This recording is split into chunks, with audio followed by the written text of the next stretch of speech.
civile et notamment le stay-at-home, refus de se rendre sur son lieu de travail. Le 21 mars 1960, à Sharpeville, un nouveau parti noir se voulant plus radical que l'ANC, le Pan African Congress, organise une manifestation pour dénoncer pacifiquement la pratique des passeports d'identification.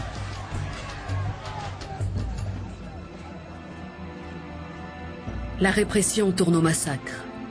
On relèvera officiellement 69 morts parmi les Noirs et près de 200 blessés par balle. Face à l'aveuglement meurtrier du gouvernement raciste, l'heure a sonné de changer de stratégie. There are many people who feel that the reaction of the government to our stay at home, ordering a general mobilization, arming the white community, arresting 10,000s of Africans, the show of force throughout the country, notwithstanding our clear declaration that this campaign is being run on peaceful and non-violent lines, close a chapter as far as our methods of political struggle are concerned. There are many people who feel that it is useless and futile for us to continue talking peace and non-violence against a government whose reply is only savage attacks on an unarmed and defenseless people.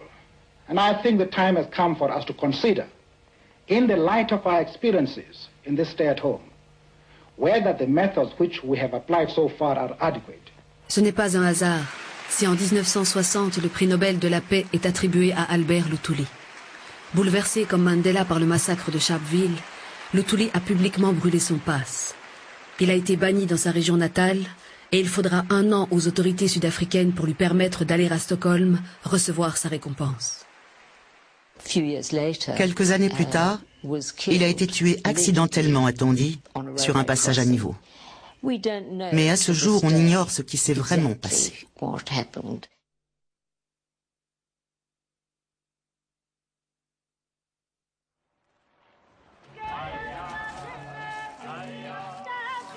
Morts inexpliquées, multiples vexations, l'option de la lutte armée devient dès lors inévitable. Une lutte très dure, acculée à la clandestinité et soutenue par les couches populaires. Elle mettra plusieurs dizaines d'années pour venir à bout de l'apartheid, mais ne manquera jamais de l'appui d'artistes qui mettent à son service leur notoriété et leur engagement.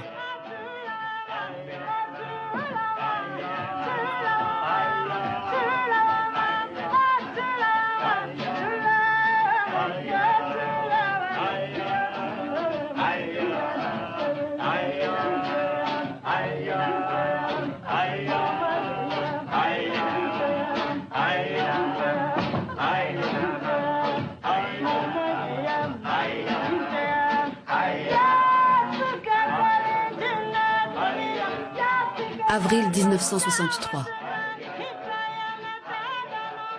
Alors que l'Afrique n'est pas encore totalement libérée, se tient dans la capitale de l'Éthiopie, pays symbole de l'indépendance africaine, un sommet des chefs d'État et de gouvernement.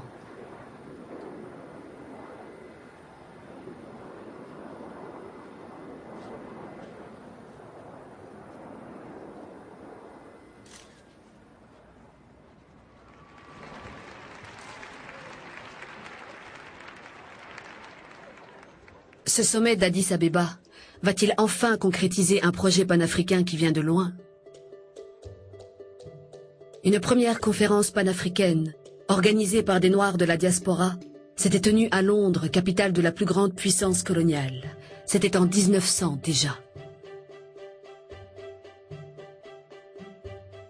Si vous regardez dans l'histoire, surtout dans l'histoire de la diaspora africaine, parce que c'est là où l'idée du panafricanisme est venue, c'est là où il y a eu ce besoin d'Afrique, plus fortement même que sur le continent qui était sous le joug colonial. Vous savez, toutes les grandes luttes qui ont eu lieu, Toussaint Louverture, Simon Bolivar, dans tout cela, vous trouvez un peu de panafricanisme. Le mouvement panafricain a été incarné par de fortes personnalités de la diaspora, tels que le philosophe libérien Edward Blyden, ou l'essayiste américain William Du Bois, combattant passionné de l'égalité des races, mais aussi le Jamaïcain Marcus Garvey, promoteur radical de la cause noire, ou encore le Dahomey Tuvalu Wenu, créateur en France d'un mouvement radical pan-nègre. Sans oublier le journaliste communiste Georges Padmore, originaire de Trinidad. La conférence panafricaine de Manchester sera la dernière à se tenir en dehors du continent africain. Mais pour la première fois, les principaux ténors sont des Africains et non plus des Noirs d'Amérique ou des Caraïbes.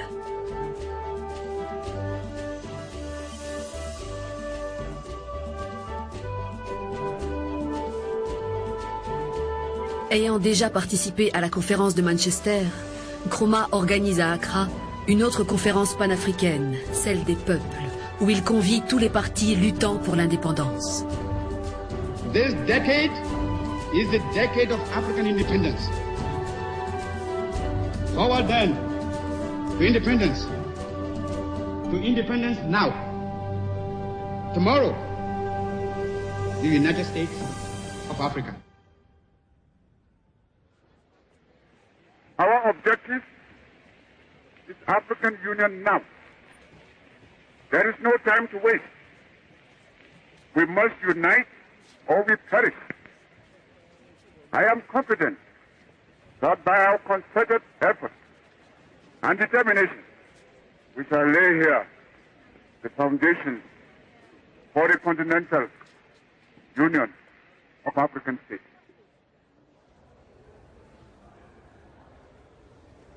Tous les acteurs du sommet d'Addis Abeba vont-ils accepter de dépasser leurs frontières nationales et de se soumettre à la tutelle d'un gouvernement continental? Réticents pour la majorité d'entre eux, ils trouvent finalement un accord. La souveraineté des États indépendants est maintenue. La lutte pour l'émancipation doit être poursuivie, ainsi que la marche vers l'unité du continent. Mais dans l'immédiat, c'est bien la balkanisation que dénonçaient les Lumumba, Senghor et Nyerere qui se trouve ainsi légitimée.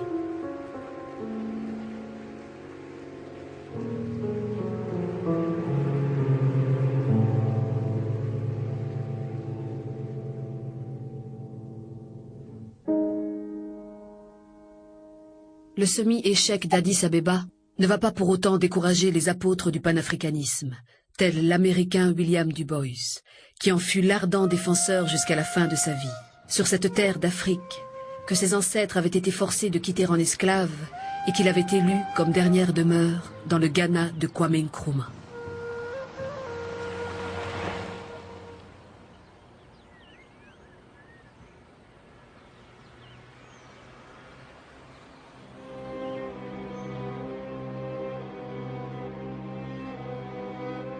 Mais après le déferlement joyeux des indépendances, c'est un vent contraire qui va se lever sur l'Afrique. Celui des partis uniques, des coups d'État militaires et de dictateurs dont certains furent des figures héroïques de la décolonisation.